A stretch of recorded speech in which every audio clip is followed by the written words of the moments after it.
एक गांव के पास एक जंगल था। उसी जंगल में एक बूढ़ी राक्षसी रहती थी। वो राक्षसी देखने में जितनी भयंकर थी उतनी निष्ठुर भी थी। उसकी इतनी शक्ति थी, वो किसी का भी रूप धारण कर सकती थी।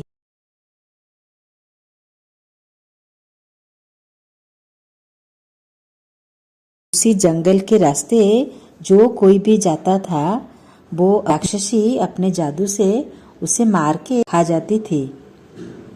कभी कभी वो हिरन बन जाती थी, कभी कभी एक असहाय बुढ़िया बन जाती थी। ऐसे बन के लोगों को भुला के उनको मार के खाती थी। इसी तरह गांव के लोगों की संख्या कम होने लगी।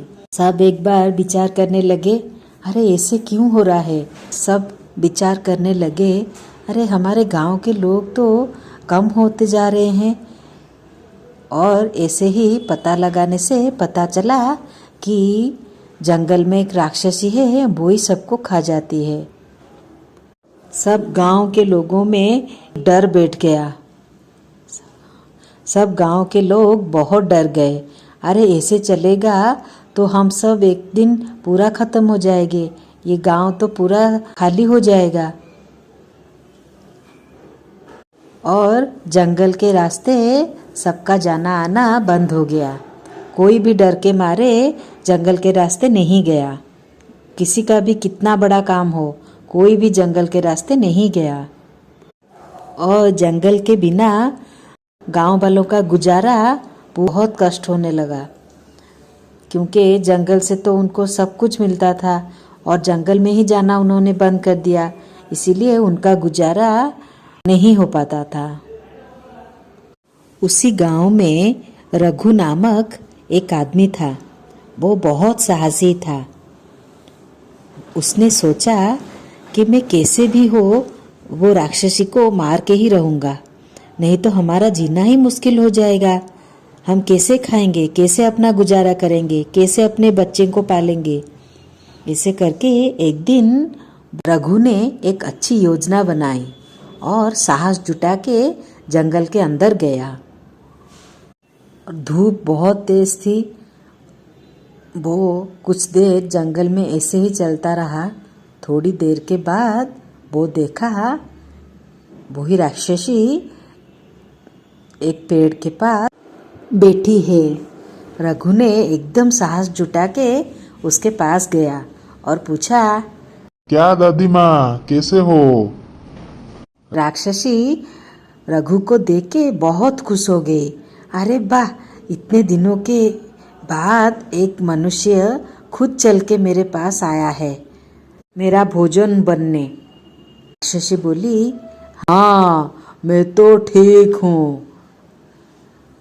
क्या बेटा, क्या हुआ? रघु ने बोला, अरे ना ना, कुछ भी नहीं, ऐसे ही मैं घूमने आया था। बचपन से मुझे डर का कुछ पता ही नहीं चला। डर क्या होता है? सब डरते हैं, सब बोलते हैं जंगल में राक्षसी है, खा जाएगी। मुझे कुछ भी डर नहीं लगता। अरे ये बात है। अच्छा ठीक है, तू तो पूरा ठीक जगह पर आ गया। अभी तुझे आगे जाने की कोई ज़रूरत नहीं है। ठीक है, तू मुझे देख, मुझे देख। मैं वही राक्षसी हूँ जो तुम्हारे गांव के सब लोग को मार के खा जाती है। ठीक है, तुझे भी मैं अपने पेट में जगह दूंगी और तू अपने गांव वालों से वहीं पर मिलना। सब गांव में बोल रहे हैं कि तुम देखने में बहुत भयंकर लगती हो। क्यों? मुझे तो ऐसा कुछ नहीं लग रहा। तुम तो बहुत खूबसूरत हो। राक्षसी उसकी तारीफ सुन के बहुत खुश हो गई। राक्षसी ने बोला, अरे तू तो मेरी इतनी तारीफ कर रहा है, ठीक है, मैं तुझे नहीं खाऊंगी। तू मेरे साथ मेरे गुफा के अंदर चल, मैं तेरे लिए एक बहुत अच्छी चीज़ रखी हूँ। चल, मैं तुझे खाने को दूंगी। अरे तुम क्या मुझे खाने को दोगी? तुम मुझे डरा के दिखाओ। मैं तो तुम्हें देख के बिल्कुल भी नहीं डरता हूँ। तुम मुझे पहले डरा के दिखाओ। बदले अगर मैं डर गया, उसके बदले एक मनुष्य रोज खाने को दूंगी। पहले मुझे डरा के दिखाओ।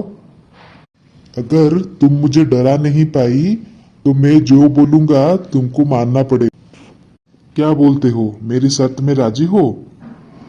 और अच्छा ठीक है, अगर तुझे मरने का इतना शौक है, तेरे शर्त में मैं राजी हूँ।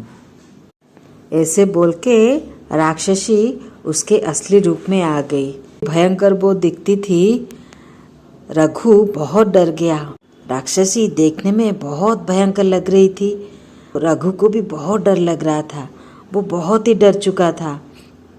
डर के मारे वो कांपने लगा, फिर भी ऊपर कुछ भी न दिखा के हंसने लगा। हा हा हा हा हा हा हा हा हा हा हा हा हा। राक्षसी रघु को ऐसे हंसते हुए देख के हार मान गई और बोली, ठीक है, मैं हार गई।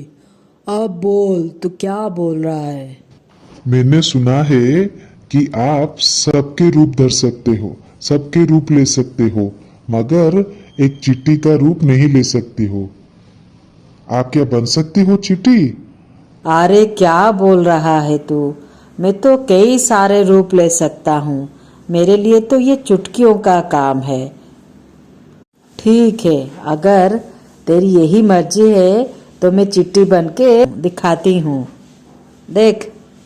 जैसे ही राक्षसी चिट्टी बन गई, रघु अपने हाथ में वो चिट्टी को लेके एकदम से मसल दिया। राक्षसी आवाज करते हुए वहीं पर मर गई और रघु बहुत खुश हो गया और खुशी खुशी अपने गांव को लौट आया। इसी तरह के नए नए कहानियाँ देखने के लिए हमारे चैनल को लाइक और सब्सक्राइब करें।